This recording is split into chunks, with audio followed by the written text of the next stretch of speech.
This year's COD Mobile World Championships just came to a close, and congrats to Tribe Gaming along with all the teams that made it to the world stage. You might have followed the action and can't help but go unranked and play like some of your favorite players. Like every season, I got you. Let's go over the top 10 weapons in Season 11 of COD Mobile. Starting with the top 10 spot, we have the XPR, SVD, and the SKS. These three weapons remain at the top 10 because of how powerful these three can be in their own ways. Just like how we talked from last season's top 10, the SVD is still the best semi-auto sniper rifle if you like to play passive and hold angles in the game, consistent one-shot kill if you hit the arms and chest up to 40 meters, and infinitely as long as you hit the head. With its slow mobility and while being able to spam shots, it's definitely the best choice if you're a passive player. We also have the XPR, the total opposite of the SVD, as it can one-shot hitting the chest up to 30 meters with an infinite range when it comes to headshots. If you can get well-placed shots along with its lightweight mobility, the XPR can be a reliable weapon if you're an aggressive player who likes to move around the map. However, you can use the SKS if you want to play both passive and aggressive at the same time. It can two-shot kill a target on the upper body and one tap on the head at all ranges. If played in the right hands with good rotation skills,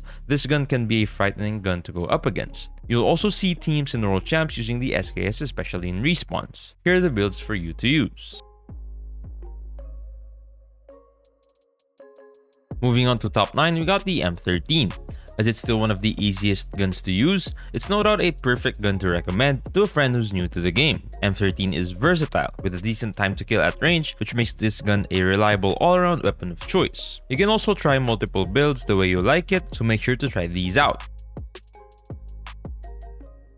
At the 8th spot, we have the Peacekeeper. The Peacekeeper received a slight damage range buff this season, but that's not enough for it to be a top 5 weapon in this list. However, thanks to its fast mobility, fast strafing speed, fast reload speed, fast ADS speed, its flinch resistance, no recoil, and considering the damage range buff it received, it is still a promising weapon to use this season 11. Here's the build for the Peacekeeper.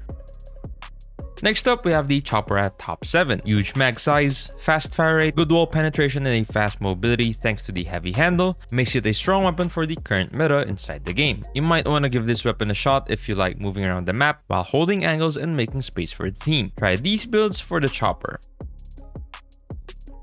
Kilo 141 has always been a decent AR even after the nerf it received seasons ago. It has a large mag size, and its body damage multiplier allows it to 4-shot kill an enemy even at longer ranges. It is popular among pros, and it definitely still has its place inside the meta just because of how powerful this gun can be if used properly. Here are the builds for the Kilo 141.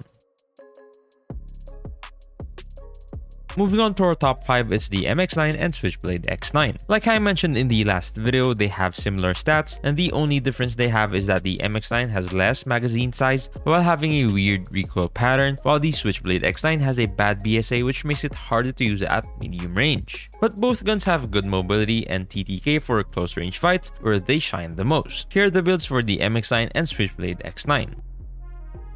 At the 4th spot is the Fennec, finally bouncing back into the meta. With the buffs it received, Fennec can now 4 to 5 shot a target up to 15 meters depending on where you hit them. The 4-shot might not be consistent since you have to hit the chest or the head, and Fennec's recoil might hold you down a bit, but you can always compensate for your missed shots thanks to its fast fire rate. The Fennec also has a tight hipfire spread, which is a huge advantage for close range fights, so you won't have to ADS that much. Considering all these, Fennec will be the best CQC weapon for this season. I personally think this is the overall best build for the Fennec if you don't need a recoil control attachment or an optic. However, if you want to tone down the recoil or have a better view when you ADS, you can replace the stippled grip tape in exchange with an operator foregrip, a red dot optic, or any attachment of your choice. I've also noticed that many players like to use the steady stock to reduce the hit flinch.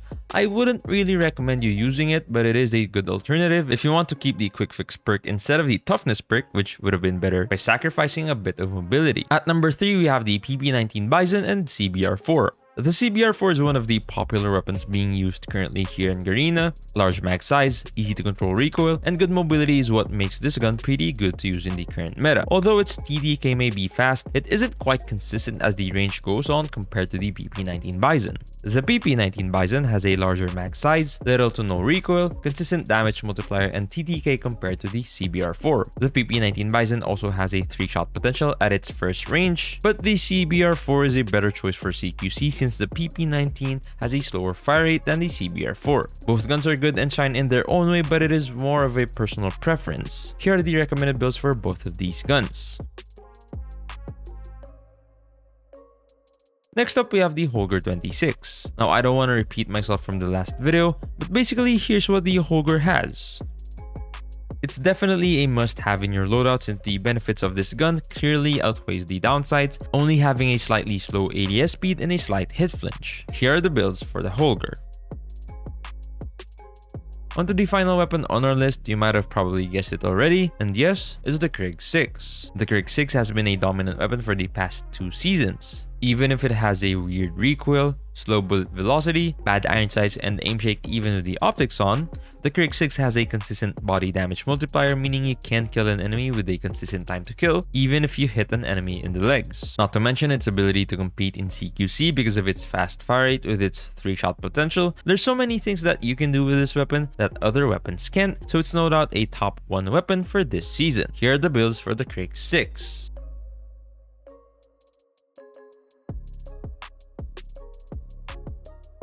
What's your top 3 guns this season? Let us know down in the comments below. I know you probably plan on using these guns anyway, but in case you get bored, I got guns for you to try outside the meta. You can look at the guns right here. Thanks for watching, and I'll see you in the next one.